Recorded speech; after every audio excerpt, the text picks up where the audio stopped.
Hi, and welcome to Long Live the Queen, where we talk about the women who made history. And by we, I mean the royal we, because it's just me. Today we're going to talk about Eleanor of Austria.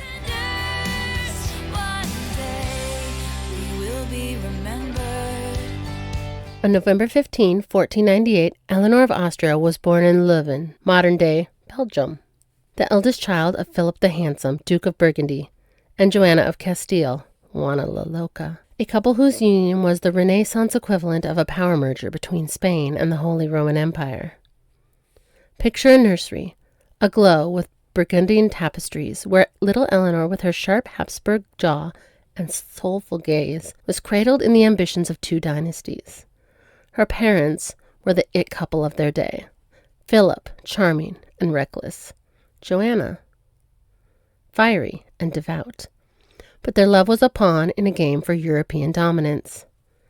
Eleanor's childhood was a whirlwind of siblings and shifting tides.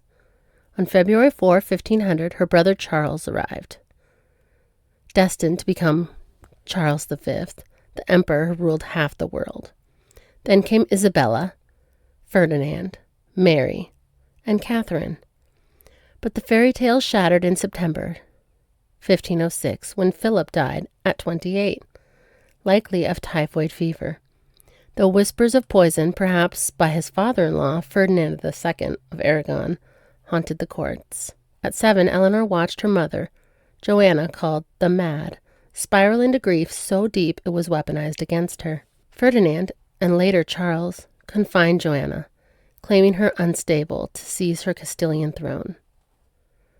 Eleanor, barely old enough to understand, became a mother figure to her siblings, her young heart learning the cost of power. Raised in the Netherlands by her aunt, Margaret of Austria, a savvy regent and art patron, Eleanor grew into a poised, multilingual princess, fluent in French, Spanish, and the art of survival. Margaret's court was a cultural haven. Think harpsichord, illuminated manuscripts, and whispered plots. Eleanor absorbed it all, her education blending piety with politics, preparing for a world where women were both queens and pawns. By her teens, Eleanor was a prize on the marriage market, her beauty, pale skin, auburn hair, and regal bearing making her a glittering lure for alliances. In 1517, at 19, scandalous rumors swirled of an affair with Frederick II, Elector Palatine, a dashing noble at the Burgundian court. Picture Eleanor, her heart fluttering in torchlit corridors, stealing glances at Frederick during a masque. Was it love or courtly flirtation? The records are vague, but the gossip is juicy enough to alarm her brother Charles, who swiftly squashed any hint of romance. Habsburg princesses didn't get to choose their hearts. They served the empire. This fleeting spark of defiance revealed Eleanor's inner fire, a glimmer of the woman who'd later navigate two royal courts. Her aunt Margaret, no stranger to political marriages, likely counseled her to channel that passion into duty, shaping Eleanor into a diplomat as much as a princess. In 1518, at 20, Eleanor's fate was sealed with her marriage to King Manuel I of Portugal, a widower 29 years her senior. Sailing from the chilly Netherlands to Lisbon's sun-drenched palaces, she traded one court for another.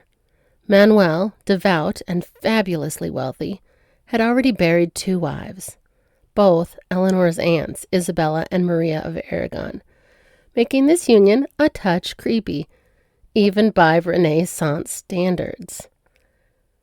He was Uncle Manuel. It wasn't a love match, but Eleanor dazzled as queen consort, her grace and fluency in Portuguese winning over the court. On February 18, 1520, she gave birth to Infante Charles, Portugal's hoped-for heir. The court erupted in celebration, but joy turned to ashes.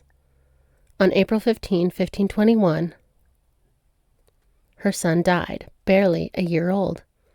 Eleanor's heart shattered, her first taste of a mother's grief. The tragedy just piled on. On June 8, 1521, husband Manuel succumbed to the plague, leaving Eleanor a widow at 22. Just days before, she'd given birth to her daughter Maria, a bittersweet gift amid loss. Returning to the Netherlands with her infant, Eleanor faced an uncertain future. Her Portuguese crown, a fading memory. Maria, raised in Spain, would later become a scholar and a patron, carrying her mother's intellectual spark. The 1520s tested Eleanor's resilience. On January 19, 1526, her sister Isabella, Queen of Denmark, died at 24, exhausted by childbirth and exile after her husband, Christian II, was deposed. Eleanor, now 27, mourned her sister while grappling with her brother Charles V's growing empire. Charles, now Holy Roman Emperor, saw Eleanor as a diplomatic weapon. In 1529, he brokered the Peace of Cambrai, the ladies' peace, negotiated by their Aunt Margaret and Louise of Savoy, Margaret of Angoulême's mother. As part of this truce, Eleanor married King Francis I of France in 1530, Charles' rival and Marguerite's brother, in a union to calm the Habsburg-Valois tensions. It's like Romeo and Juliet, except if Romeo and Juliet didn't even like each other. At 32, Eleanor became Queen of France, stepping into a court pulsing with Renaissance flair. Think lute music, velvet gowns, and simmering plots.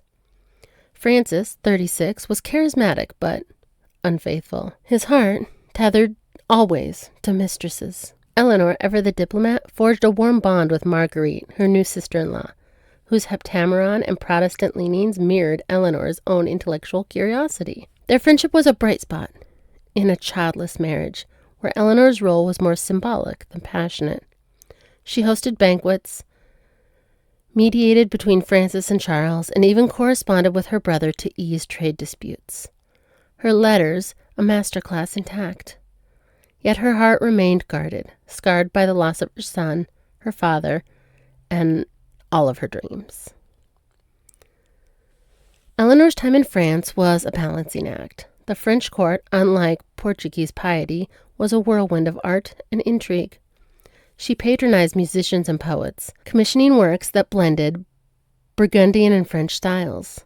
Much like Margaret's literary salons, her love of music, lutes, madrigals, and early operas made her a cultural bridge, echoing the Renaissance spirit of her Aunt Margaret's court. In 1533, she welcomed the young Catherine de' Medici, Francis's new daughter-in-law, offering a model of queenship that Catherine later emulated. Eleanor's diplomacy shone. In 1538, when she helped arrange the Truce of Nice, a temporary peace between Francis and Charles, picture her at a grand summit, her serene smile masking the tension as she toasted both men, her brother and her husband, keeping war at bay. She also corresponded with her sister Mary, governor of the Netherlands, sharing strategies to manage their brother's sprawling empire. These letters, preserved in Habsburg archives, reveal a woman who wielded soft power with precision. In 1547, the deaths of Henry VIII of England and Francis I of France marked a turning point. Eleanor, now 48, mourned her husband but stayed in France, mentoring her stepchildren, including Henri II, who respected her quiet strength. Her influence lingered. Eleanor's later years were a litany of farewells. On April 12, 1555, her mother, Joanna, died at 75, confined for decades by first her husband, then her son. Her supposed madness was a tool of political control. Eleanor, who had seen her only sporadically, must have felt the ache of a bond never fully forged. In 1558, the blows came harder. Her brother Charles V, the Titan who shaped her life, died on September 21, followed by her sister Mary, former Queen of Hungary and Governor of the Netherlands, on October 18. At 59, Eleanor was the last of her siblings' generation, her world shrinking to her daughter Maria and a few loyal attendants. Her health faltered in Spain, where she'd retired after France. On February 25, 1558, Eleanor died, at 59, her daughter Maria by her side. She left a legacy as a bridge between empires, Habsburg and Valois, Portugal and France. Her daughter Maria, a scholar and unmarried patron, carried forward her intellectual light. What did you think about Eleanor of Austria? You can share your thoughts with me at longlivethequeenpodcast@gmail.com. Slide into my DMs on Facebook or Instagram at Long Live the Queen Podcast, or join the VIP group on Patreon for extended episodes and bonus content. On Tuesdays, we go down the rabbit trail of dark fairy tales. Long live to all the queens out there. And until next time, bye. You'll be remembered.